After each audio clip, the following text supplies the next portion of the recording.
사사기 7장 1절부터 14절까지의 말씀입니다.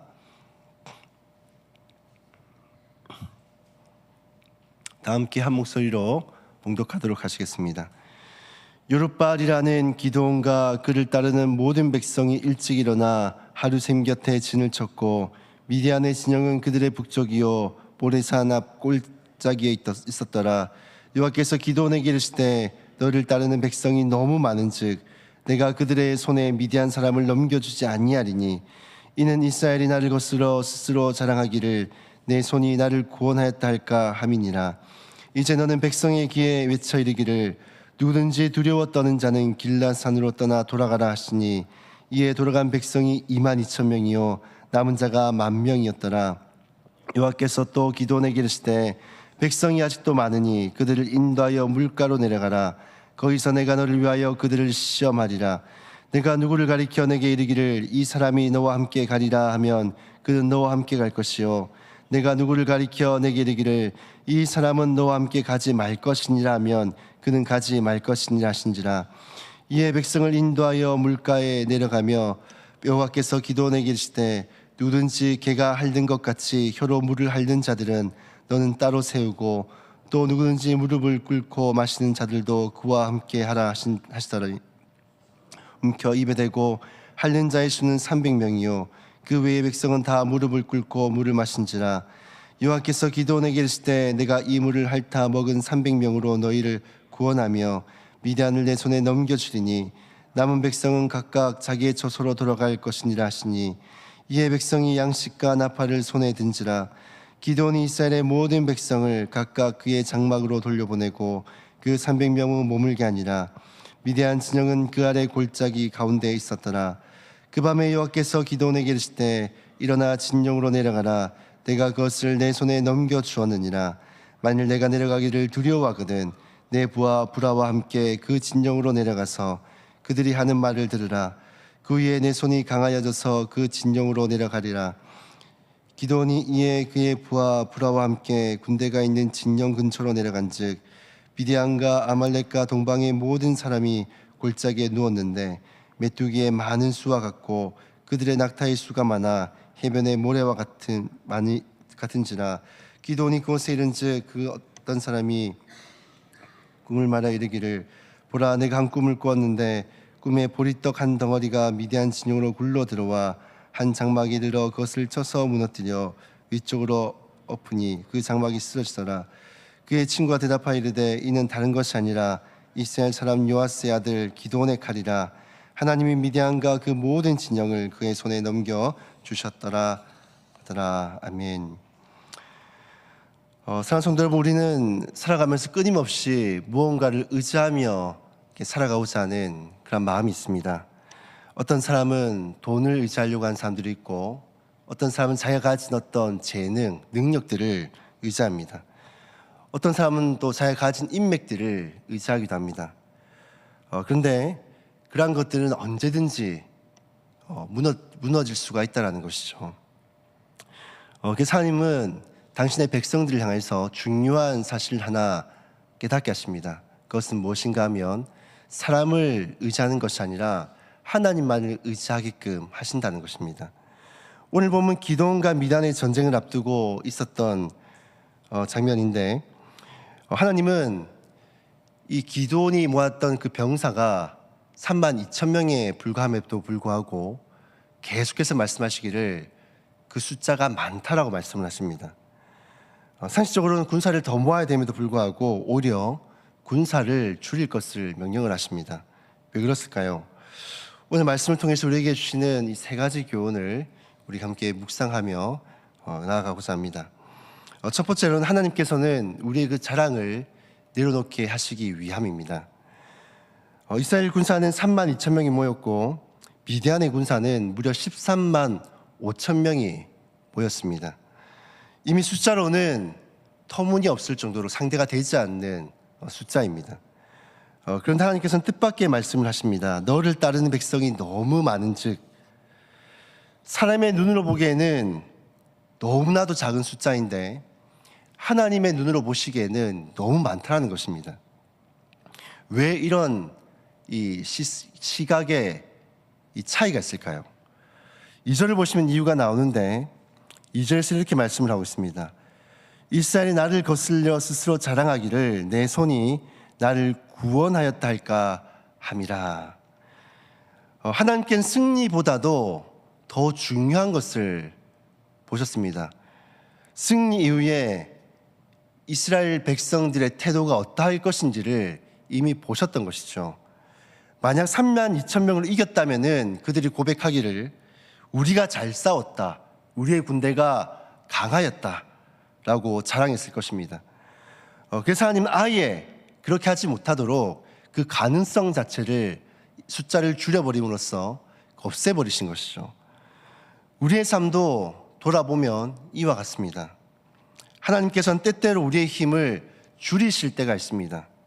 건강을 의지하지 못하게 하실 때가 있고, 또 재물을 의지하지 못하게 하실 때가 있고, 또 사람을 의지하지 못하게 하실 때가 있습니다.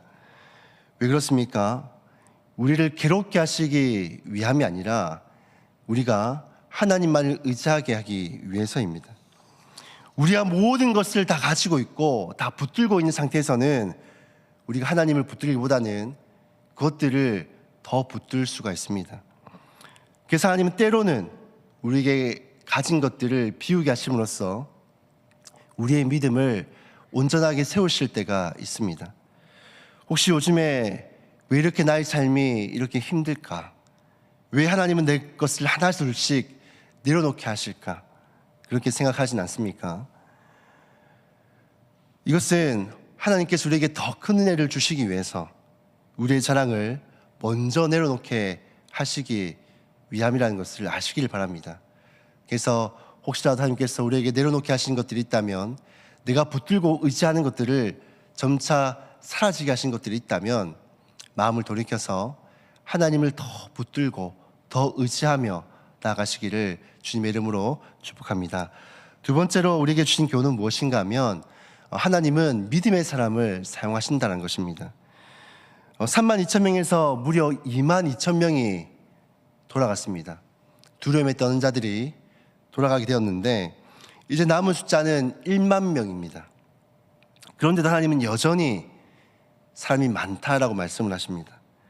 그래서 이번에는 물을 마시는 모습으로 사람을 구별하게 되어지는데 손으로 물을 떠서 먹는 사람과 또 머리를 쳐박고 이렇게 물을 마시는 사람으로 나뉘게 되어집니다. 그래서 결국 남은 사람은 300명에 불과하게 되어집니다. 군사적으로 보면은 13만의 미디안의 군사가 있고 이제 이 기드온에게 남은 것은 300명의 숫자밖에 없습니다. 도저히 인간적으로는 어떤 희망을 바라볼 수 없는 그런 숫자인 것이죠. 그런데 하나님께는 이런 숫자 300명이 충분한 숫자였습니다. 왜냐하면 승리는 이 숫자에 달려있는 것이 아니라 하나님께 있기 때문입니다. 여기서 중요한 것은 하나님은 숫자를 보신 것이 아니라 바로 믿음을 보셨다는 것이죠.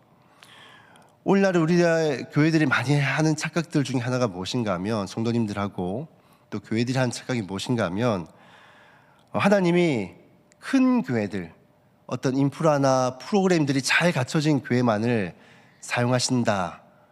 그리고 또 교회 내에서도 무언가를 가진 것이 많은 사람들을 하나님께 사용하신다라는 그런 착각입니다. 근데 하나님은 큰 교회나 혹은 그 재능이나 가진 것이 많은 사람들만 사용하시는 것이 아닙니다. 하나님이 사용하시는 것은 하나님을 온전히 신뢰하는 교회, 하나님을 온전히 신뢰하는 성도, 그러한 사람들을 사용하시는 것입니다. 예를 들어서 다윗은 이 골리앗을 상대하기 위해서 가져간 것이 무엇이었습니까? 물맷돌 하나였습니다. 물맷돌 하나와 또 하나님을 향한 그 믿음을 갖고 나아가 싸웠습니다. 또 다윗은 어떻습니까?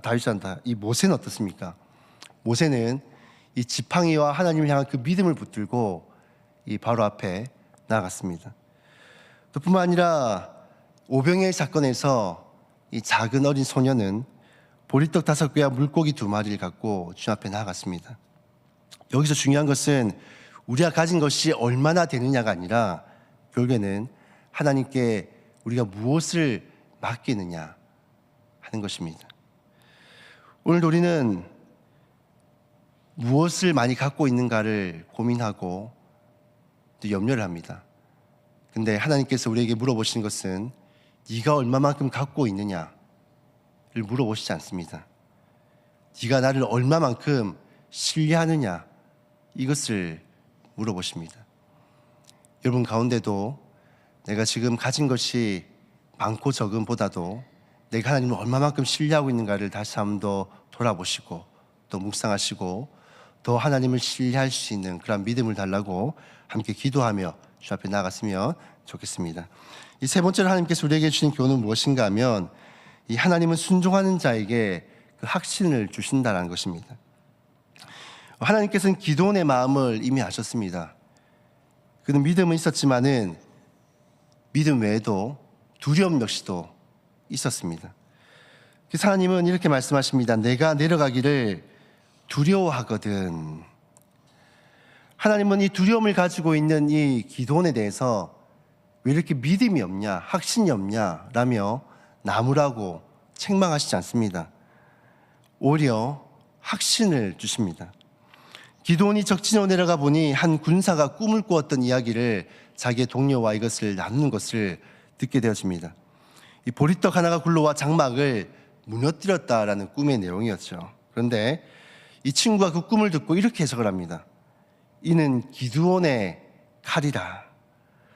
이 놀라운 것은 이스라엘보다도 먼저 미디안이 하나님을 두려워하고 있다는 것이 이 꿈을 통해서 그들이 알게 된 것입니다. 기드온 이야기를 듣고 확신을 갖게 되어집니다. 그리고 그 즉시로 하나님을 경배하게 되어집니다. 우리도 때로는 두려울 때가 있습니다. 어떤 상황들을 마주하면서 그 상황들이 주는 두려움, 때로는 그 사람이 주는 두려움, 다양한 환경들이 주는 두려움을 우리는 갖고 있습니다. 여전히 우리는 기도하면서도 불안해합니다. 믿는다고 말하면서도 걱정합니다. 그런 하나님은 그런 우리를 향해서 왜 그렇게 믿음이 없냐, 확신이 없냐라고 나무라지 않습니다. 오히려 우리의 그 연약함들을 누구보다도 이해하고 계십니다. 그렇기 때문에 때로는 우리에게 말씀으로, 또 때로는 사람을 통해서, 때로는 작은 사건을 통해서 우리에게 이러한 확신을 주십니다. 그러므로 두려움보다도, 내가 걱정이 될 때보다도, 걱정이 될 때 더 하나님의 말씀을 붙들고 더 기도하며 주 앞에 나아가시길 바랍니다. 사랑하는 여러분, 오늘 말씀 우리에게 분명한 것을 세 가지를 말씀하고 있습니다. 하나님은 우리의 그 숫자를, 우리의 능력을 보시지 않습니다. 또 우리의 환경도 보시지 않는다는 것입니다. 하나님은 자신을 얼마만큼 신뢰하고 의지하는가를 보십니다. 어쩌면 지금 우리의 삶에는 무언가 계속해서 의지할 것들이 줄어들 수도 있습니다. 삶이 떠나가기도 하고 건강이 약해지기도 하고 형편이 어려워질 수도 있습니다. 그러나 그것이 하나님이 우리를 버리시는 것이 아니라 하나님만을 더 의지하는 그런 은혜의 가정일 수도 있다는 것입니다. 사랑하는 성도 여러분, 우리의 힘으로 살려고 하지 마시길 바랍니다.